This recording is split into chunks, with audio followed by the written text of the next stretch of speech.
G'day mates, Argsy here. Welcome back to Western Australia. So we've jumped straight back into planting. We're getting some cotton planted here in field number 7, which was the first one we started planting last time. So we've just obviously carrying on with that.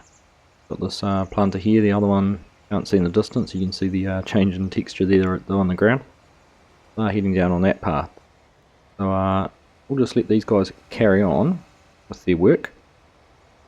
I've got a few shout outs to give, and we're going to go through a few things just here. I've had a few suggestions, recommendations of things to try.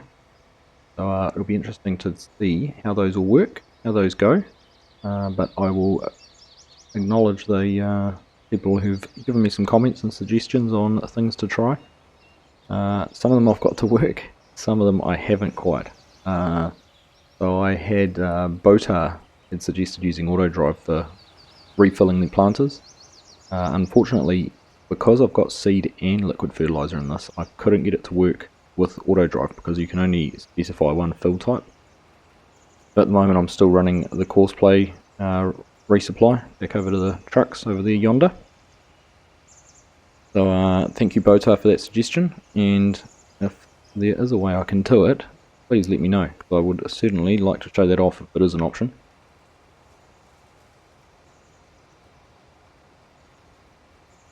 I'm going to leave these guys going. They're seem to be working pretty well, and I am going to head over to the plows and get them started, and also get the lime spreaders to finish off. I think they've only got one more pass left. I think one of them's finished and the other one's just about there, so we'll go over and get the into the next field. So as I was saying, here's the last of the lime spreaders. The first spreader's already finished. He's back over in the yard, and this one has just these last little passes to do. We'll leave them going. They should automatically go back to the first point, or the start point, which is over by the entry to the field. So we'll head back over there and jump into the plows and get them up and going. Alright, so we've got into the 9RT down here, and you'll see we've moved positions in the field. Now, Roan83 commented and said that course generation, it starts the up-down rows about 150 metres from where you start the headland passes, where you are to record the course. So he suggested perhaps try and move back a bit further. So we've done that, and here we are. So if I just go through our course generation, you'll see we will go to field number 6, go around for the 2 passes we did last time. We're going to start work on our up down rows. I'm going to keep it on lands because I want to test something else out on the 9RX. Multiple tools 3, we're going to have to put some islands in here. And now the one thing I did think I have to change is I had to set the angle to run parallel also with this road. I think that was what I had. We'll just hit generate on that course. Probably take a minute to think about it, and we'll see what comes up.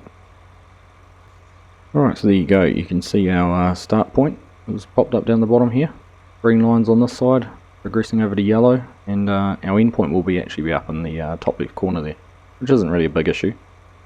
But it does mean we're going to start on this side. It doesn't matter now too much anyhow, because the lime spreaders have finished, but it was nice to know that I could figure it out, and we could have, if I'd understood this, we could have done this last time. But anyhow, we'll come back out there. We're going to tell the plow to start at the first waypoint and send them off.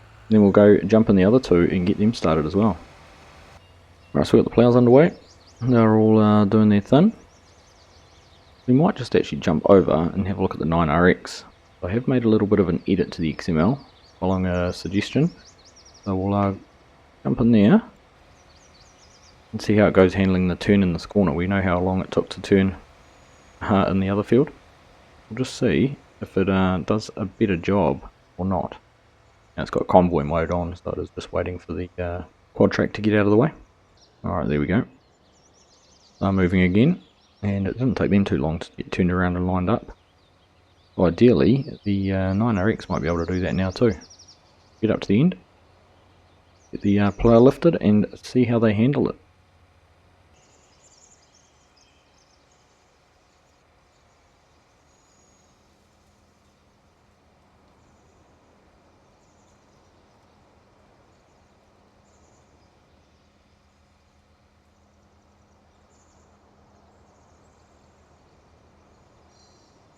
Still seems to have a bit of a wiggle in there. But it does feel like it's managed to get turned around into this position a whole lot quicker than it did in the other field. And looks like it might have got lined up without having to back up again. There we go. That's certainly, from at least from the experience we had watching the 9RX get turned around on one of the other passes, that is a much faster turn. So thank you to Hick, who shared the edit to the XML. Was actually shared in the courseplay GitHub as an issue there, and there was a couple of suggestions on editing the XML for the 9RX. So thank you, Hick. Certainly seems to have helped. Still not as quick as the 9RT is, but probably puts it more on par with the way the quad track behaved, so that's good. And just while we're going along here in the plough, I'd like to acknowledge Charles as well, who messaged me about compaction. Made the comment that normally the headland passes would be done last in ploughing like this to lift the ground from the turning when the tractors have been turning at the end of the Anhydrous. So it tries to remove or break up some of the compaction that might have happened. But on the flip side, when you're planting, and obviously not something I've done in the cotton, normally you'd, or his comment was, normally the headland passes are planted first before the ground is compacted by the planter, so it gets your seeds into the nicely prepared seed bed, rather than having the planter turning on the end rows and then having to try and plant a headland into what might have been compacted. So I thought it was an interesting insight into the different ways things are done. So thank you, Charles, appreciate that. I think now we've seen the ploughs up and going, so we'll leave them to keep doing their thing. We'll just have a quick look. 4 hours they're estimating to get this field done. We do know that it is quite a lot larger than the other field, so it probably will take that sort of time. We'll leave them going. You'll see we've only got the one planter going at the moment. The seed tender is off getting more seed, and we ran out on the other planter, so we're just waiting for that to get back, and then we'll be able to get the planters going again. Right, so as I was saying, here's the seed tender pulling into the resupply points. Got the cover off the back there, and it should be just getting up to our seed bin, and there it is. So it's starting to fill. We know that these bins don't fill the fastest, so we won't stand here and watch. We will leave them to fill and get back to the field all on their own. Alright, here comes our seed tender. He's got 40 gram worth of seed in the back of him now, so he's nice and full.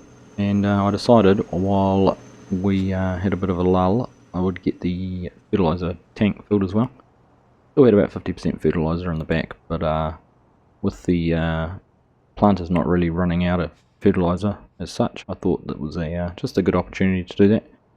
I think I needed to move the truck anyhow to clear the autodrive course that I've got set up for the seed tender, so that will help that truck get back in the right position. So we'll be able to keep the planters moving. Oh, there we go, just pulling back around. Good. Stop in just a second. Back in its original position. So that's good. We can get the auger back out and wait for the tractor to come. There they are, right on cue. We'll be able to keep on with the seeding. There we go, planter all lined up in the right spot, and off to carry on.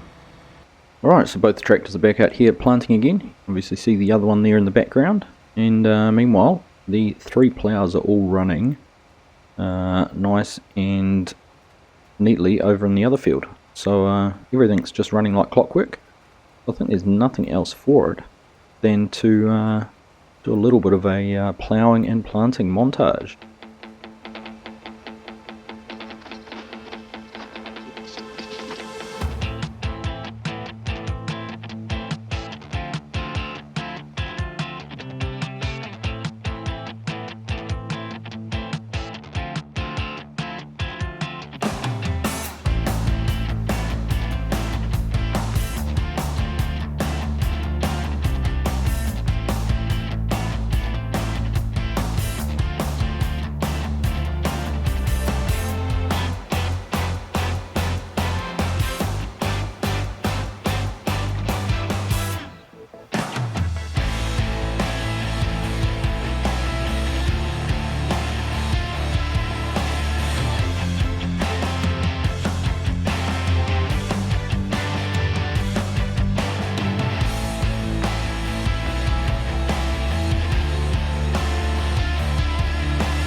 while things are running so smoothly in the field with the plows and the planters, just here in the yard, now another one of my subscribers, Zach House, left a suggestion. Said the Lizard Lightweight, light is in L-I-G-H-T, because it has lights on it, would attach to the back of a telehandler. Now, this only has the trailer hitch, doesn't have a 3-point hitch. This weight has a trailer hitch on one side and the 3-point on the other. I'm not sure if it's designed to be used this way, it's probably not orthodox, but we just hop into the telehandler there and back up to the trailer hitch. Get the option there of putting the weight on the back. We've now got basically 3 tons of weight on the back, so that would certainly counteract against any weight we had in the bucket. Comes with the added benefit of having some work lights on there. So thank you, Zach, thanks for that suggestion. So if anyone is wanting to use telehandlers, and I think we found that the telehandler was probably the most stable of the lot,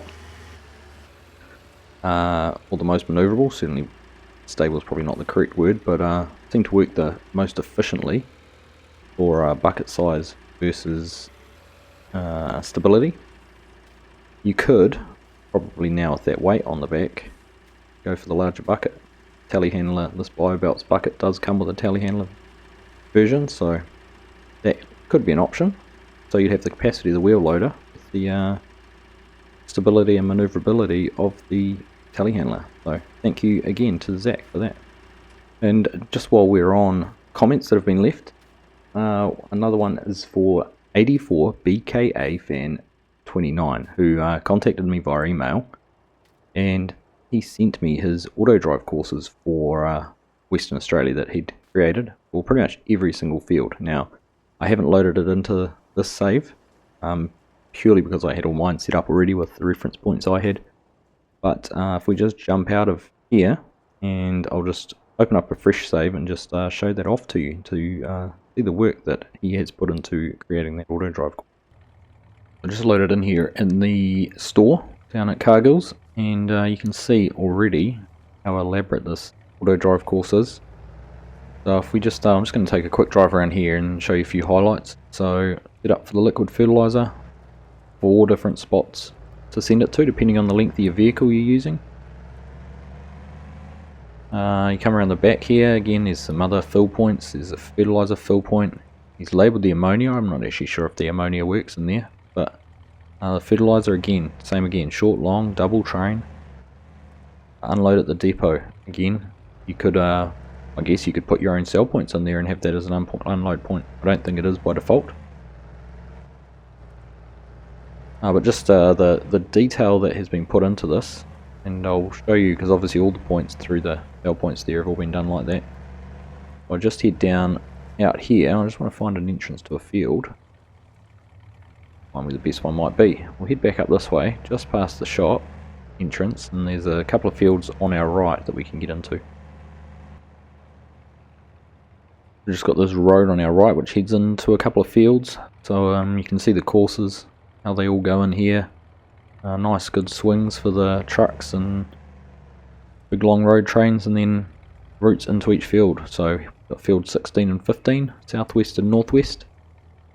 And if I jump into the map, you can see all the points that have been placed around there. So even down the bottom here, field 20 northwest, 19 northeast, then fields like this which have got a whole lot around the side to find some unload points. So for example here, field 16, 3 different unload points to find.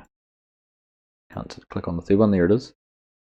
And then up at our yard, so there's the yard, unload at the silos, loading from silos, a whole lot of different spots. So very thorough auto-drive course. So thank you again to 84BKA fan 29 for sharing that with me.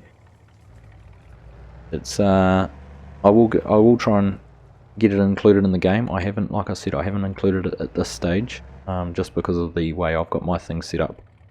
So again, looking here, all organised by folders. So if you want to look for something, click on the field.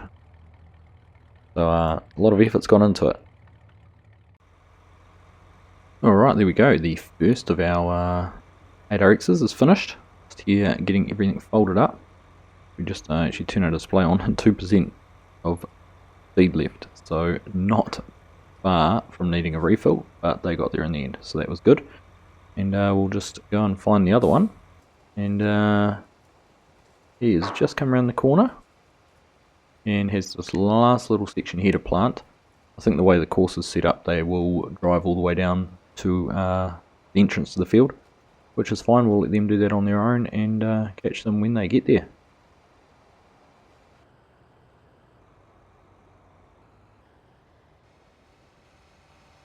And look at that, we have just run out of seed with that smallest of small pieces left to do. But I think for sake of this, we will just leave that. Once they get back to the refill point, we'll stop them. We're not going to make them come all the way back down here just to plant that little piece. So a little bit unfortunate, but shows how close we were on both of them. That's it, that's cotton planting in this field, field 7, all finished. So bring up the map, and there you go, you see that nice white field. And just while we're there, we're looking across at the ploughs, and they're almost, I'd say they're just about halfway across the field. They've still got the headland passes to go to, which will take quite a while, but they are trucking on very nicely. Alright, and there we go, both planters folded up back at the entrance to the field, looking pretty filthy, and I did just notice the wear on the planter at 98.6%, so probably becoming a little bit slow there planting at the end. Not to worry, we'll get these back into the yard, give them a bit of a clean up, and get them put away. And then we'll have the ploughing to finish in the next field, and then I've actually got something different from what I had planned to plant in the other field, but I will explain more on that soon. And nice to be able to put these both on auto drive to send them all back to the yard as well. So saves us having to drive them all, which is always nice. We're back over here with the ploughs now, and we've got about an hour and 45 minutes or so of work left. So I'm just going to throw this onto a super duper time lapse, leave these running for a bit, and follow the 9RT round until we're getting close to finished. So not quite sure how long this might take and how fast I might speed it up, but it'll be interesting to see how it all turns out.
And there we go, ploughing at super speed. So as I said, about an hour and a half work there, condensed down into just a few minutes.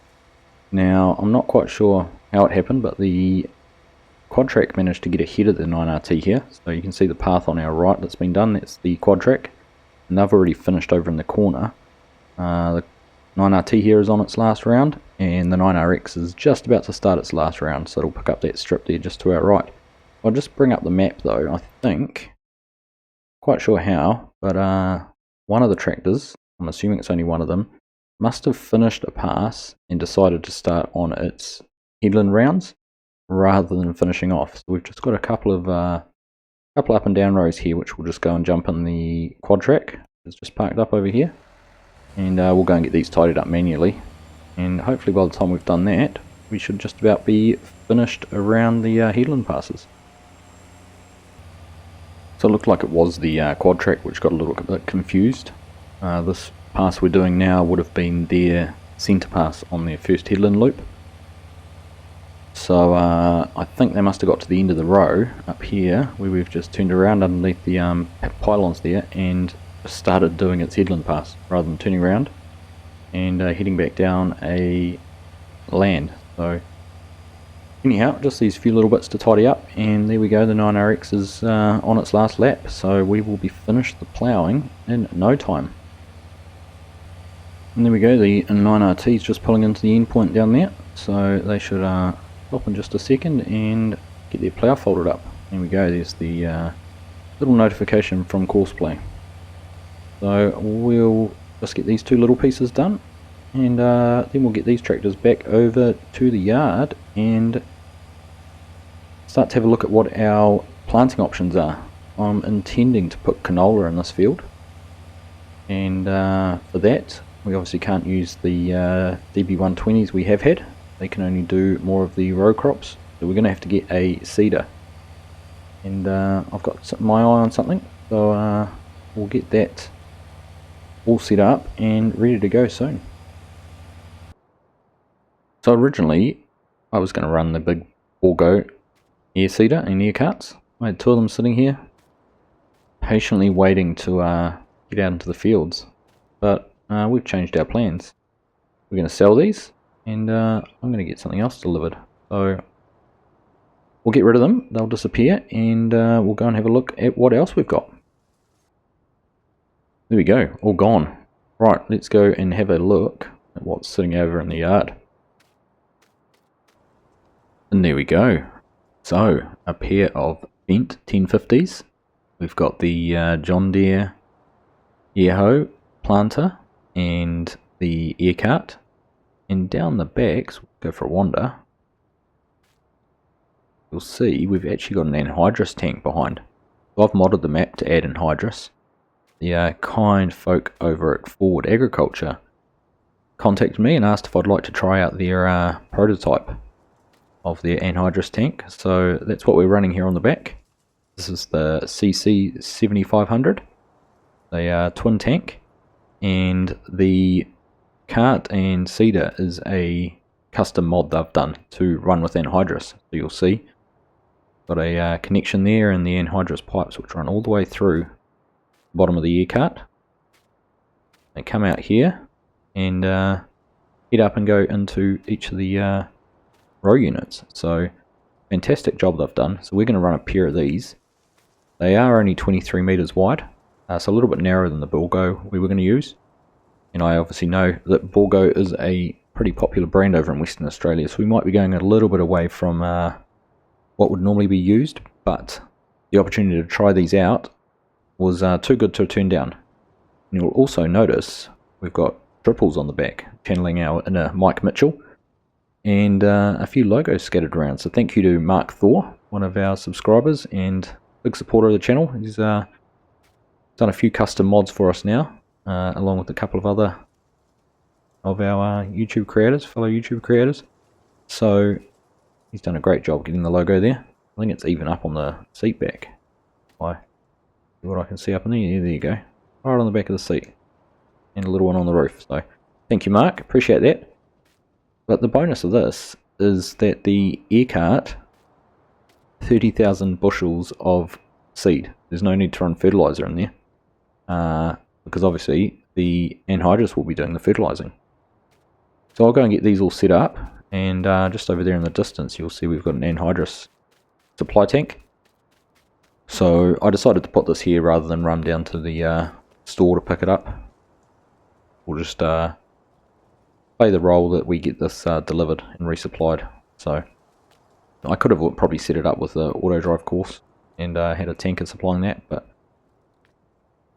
we've chosen to go this route this time. So I'm going to go and grab the seed tender, get that filled up, get these 2 air tanks filled up, and then get out into the field and get started with planting some canola. So we've just been notified as well while we're getting the seeders set up that the 9RX is finished. So that is all the ploughing all done in this field. So we'll get this lined up behind the other 2 and use a little bit of follow me to head back over to the farm. We set up here on the edge of the field. We have a full tank of Anhydrous and we're getting all our seed in. Now I did make a little bit of a mistake before. I said 30,000 bushels, but it's 30,000 litres. So 850 bushels. There we go. It's interesting because I think the hopper trailer is only 1200, so we're going to have to fill it up before we can get the next planter filled up, seeder. So anyhow, I'm going to get this one going first. So we'll get this all set up on courseplay. The other one is down at the Anhydrous and is topped up, so it just needs seed, and then it will also be ready to go. So we'll see how this all goes. Alright, so we'll just get this set up. Field 6 will go around. I might make it 2 headland passes, just to make sure we've got enough space to turn around. 8 for us not to have enough length. Then we want to go clockwise direction, doesn't matter. Start work on headlands, yes, and then I think we'll go and just do up and down rows and skip rows. 2 tools, correct width. So I think that is everything. Put islands on, we know about those power pylons. So we will generate that course and see what it comes up with. And there we go, that all looks pretty reasonable. Means we'll finish, like that'll be the end point, which is good too, and back near the field entrance. So if we'll just go back in here, I'll go through and just check a few other settings. I want to save this as well. F6, what are we going to call this? AD seeder. And then if we just have a look through, this one we want to be our left. Nothing else there, nothing in there. Use the fertilizer as a seeder, correct, we do want that. Turn off seeing those. See, speeds up. We always do. We're not using the fill types because we're not going to use an automatic fill. I expect we'll probably just about get most of this field seeded with those hoppers. And that's about all. So let's send this one to go, and then we'll go get the other one sorted.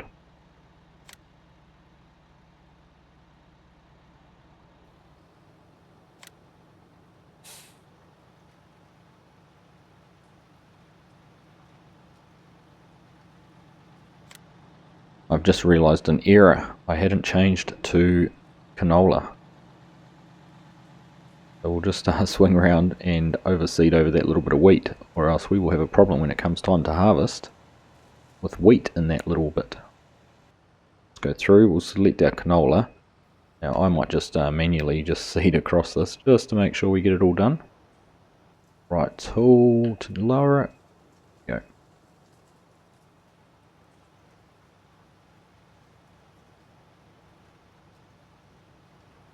Alright, not getting the most user-friendly frame rates right at the second, but that looks like we're in a better position. So we should now have canola. So let's go driving.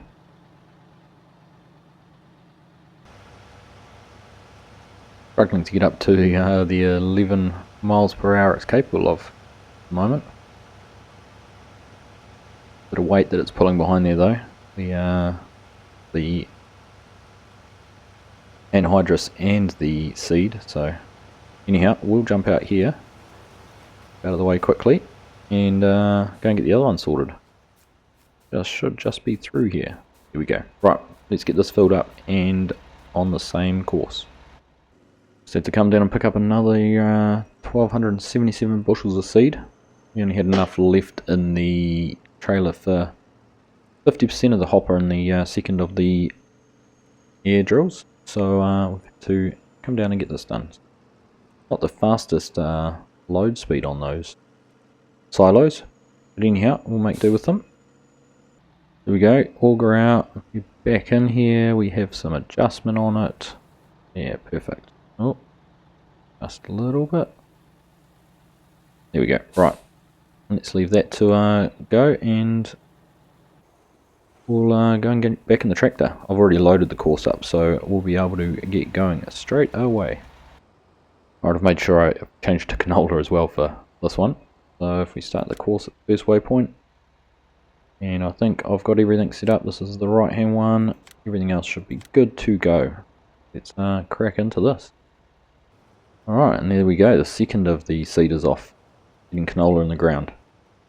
Jump into the map very quickly.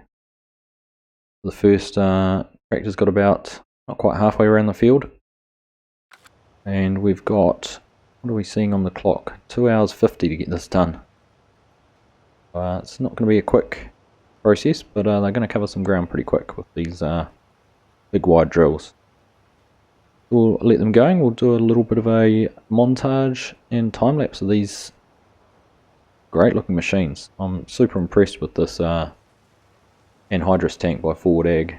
The detail on it's fantastic. The way it's been integrated with the air drill, it's outstanding. It does work with other Anhydrous equipment too, so if you were using an Anhydrous toolbar for cultivation, it does fit behind those.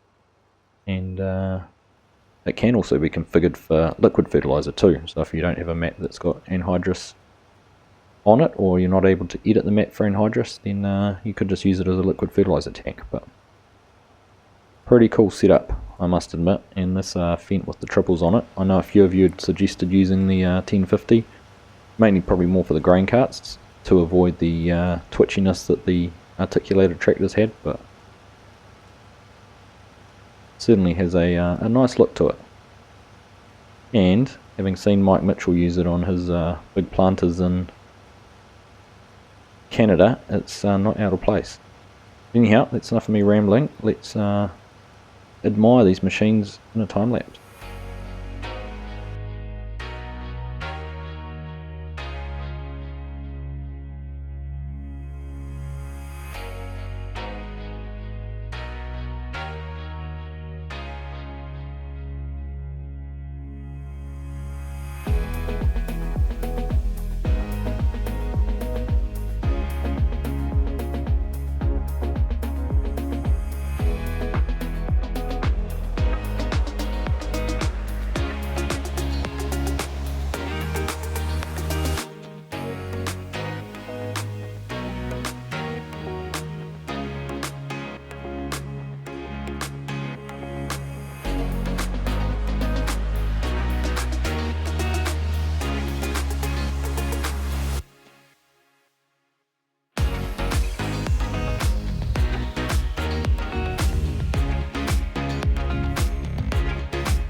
things are going pretty well with the planting. You can see the lead fent there is well and truly started their up and down rows.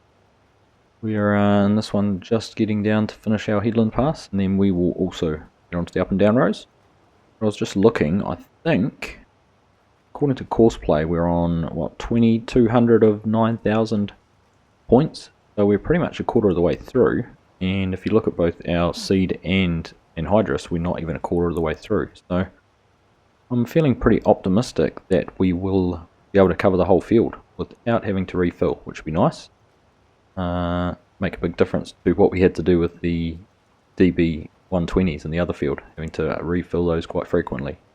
But I suppose when you've got a air cart and an Anhydrous tank the size of these, it's certainly going to help the seed and fertilizer go the distance. Again, big thank you to Ford Ag for sharing the Anhydrous tank with me, and also the air cart and seeder. Really appreciate that. And again, thanks to Mark for the modded tractor.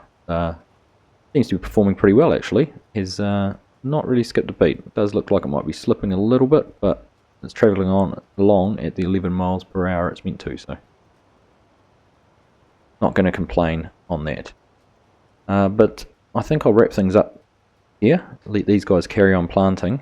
Next episode we'll get this all finished off, and then with both fields planted we might get back into doing a little bit more harvesting, and I have a little bit of a plan for that, which might involve all 6 combines all working in the same field.